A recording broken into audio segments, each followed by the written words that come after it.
Alright, so these are candle holders. Since my solar power is out, I've been using candles a lot at night. In the past, I haven't been a big fan of candles. But, I'm seeing their place in the system and how they can be useful. Which makes me then want to think, how can I make my own candles? I could make beeswax candles, but beeswax is actually very expensive and probably has higher uses than just being used as a candle. Which makes me think, well, what plants can I get that I can turn into candles? I have pine resin, but it burns with a lot of smoke to it. Maybe I could process that into something else.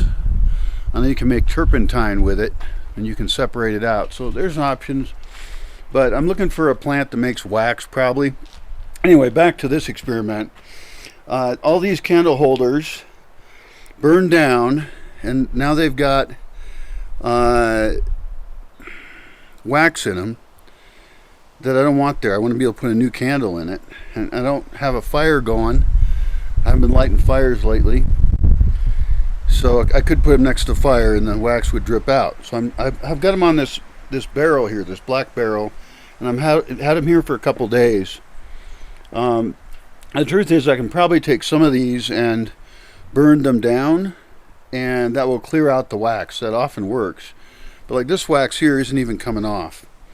So I have to take this to another level, and to do that, I'm going to take this box right here and put all of these into it. Maybe not all of them, maybe just the ones that don't have a lot of wax. This one has some wax on the base. They all have wax. A bunch of them have wax on the base. We'll just try this with 4 of them. And I'm going to take this box then and put it over here into this mirrored thing, which is actually used to purify water. Wow, it feels hot already in there. Maybe I'll take the sides and put them down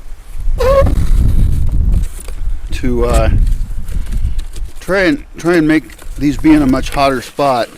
I put them in a box because there's also a mirror on the bottom, and I don't want to have a bunch of wax on it that I have to clean off. Ideally, of course, I would use something better, but this will work. Minor issue, I guess. But just trying to figure out the most passive ways to solve problems with the least amount of energy. And definitely getting candle making going here somehow would be great. Paraffin candles, I could buy paraffin. It's a petroleum-based product, and I would prefer not to use it for candles. It's a pollutant. And the ones I buy, these ones are paraffin-based, and I could collect all the wax, and I could have a whole, candle dipping thingy. I've seen a really big one that's really cool. But I would like to make one that's solar. The wax is heated up by solar. I have made soy wax candles before, and I have grown soy, which then makes me wonder, well, how the heck do you make soy wax out of soy? Just one more thing to look up. So let's check in on this little experiment here. It seems to be going great. I just pulled this out of one of these candlestick things. And this one's going to fall out of there. Maybe I can even put them a little higher. Well, that's fine. This one's empty enough. That one's done. And this one here, let's see if I can pull it out of there. Well, I pulled the wick out.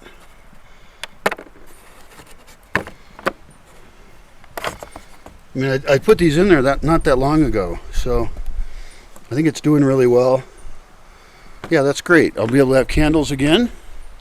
Now I have an easy way to clean my candle holders. The sun here is so amazingly powerful that it's really a force of energy that I have to learn to use better.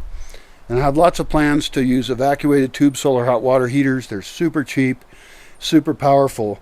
Because here's an example of how powerful the sun is here. I left this candle out in the sun, and it just melted the candle. It melted the entire candle. That's amazing. So that's every day there's usually sun for at least part of the day, and so it's a magic resource that we do not use correctly. It's our magic nuclear power plant in the sky. It's the only form of nuclear power that I can actually agree with, although there is a company now that's coming out with a tiny wattage nuclear thing that lasts for like 50,000 years, and it's just decaying energy. Currently they have one that does like 100 milliwatts, and they're going to try and come out with one this year that is 1,000 milliwatts, or a watt. I guess that's a watt, right? Yeah. And I have 1 watt light bulbs, so I could actually buy one of these and hook it to a 1 watt light bulb and just have a light bulb that's on for until the light bulb goes bad. It would be astoundingly awesome. But those are going to cost a huge amount for now. They're a new product. They're not. I think the tiny ones are now become available. I think they're $500 for a 100 milliwatt one or something. I think that's what I read, which is absolutely ridiculous. But it's a new thing, so prices come down as technology improves and more people buy them and supply chain gets all set up. So we'll see what happens.